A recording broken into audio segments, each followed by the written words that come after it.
Today we're going to be discussing teaching your child to follow a recipe in the kitchen. We also need to remember that it's more than just food.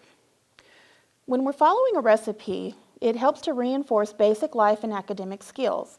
When we work with our children in the kitchen, we build teamwork and planning skills, encourage science, language arts, and math, and we also have a creative outlet for our children to express themselves.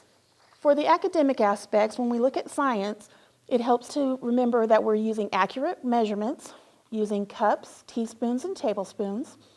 With mixtures, when we mix our drink mixes, our cake batters, and other ingredients together. With our older children, emulsion becomes a word they need to know. When we're mixing our salad dressings with oil and vinegar, that becomes an emulsion. And we also look at chemical reactions such as activating yeast. When we look at the language arts aspect of cooking with our children, we have to look at reading the directions, preparing a store list, and learning the new vocabulary. When we have our younger children, you may need to be the one to read the directions to your child. However, with an older child, they may be able to read and follow the directions themselves. When preparing a store list, you need to make sure you have all of the ingredients your recipe requires. Your child will also learn new vocabulary when reading a recipe. Words such as cream, preheat, whisk, and beat may be words your child are unfamiliar with. This also enables you to interact with your child and their learning. Math also is a large part of cooking with your child.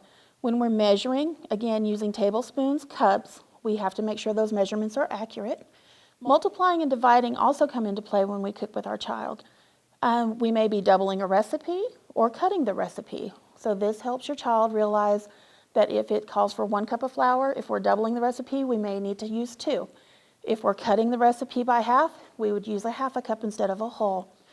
Time also factors in to cooking with your child.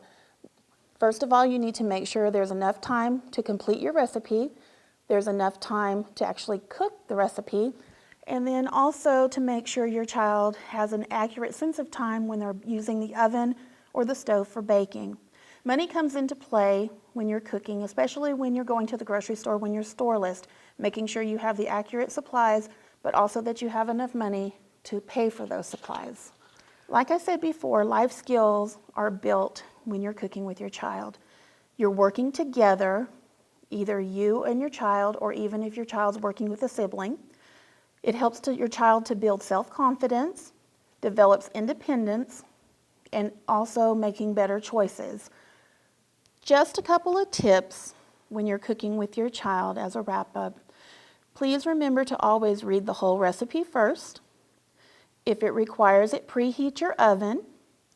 Always wash your hands. Get out all of your ingredients. Take out all of your equipment.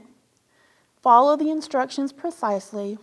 And as you're going along, you'll also begin learning new cooking terms or kitchen lingo. But the most important thing to remember is that you need to enjoy your time together and also to have fun.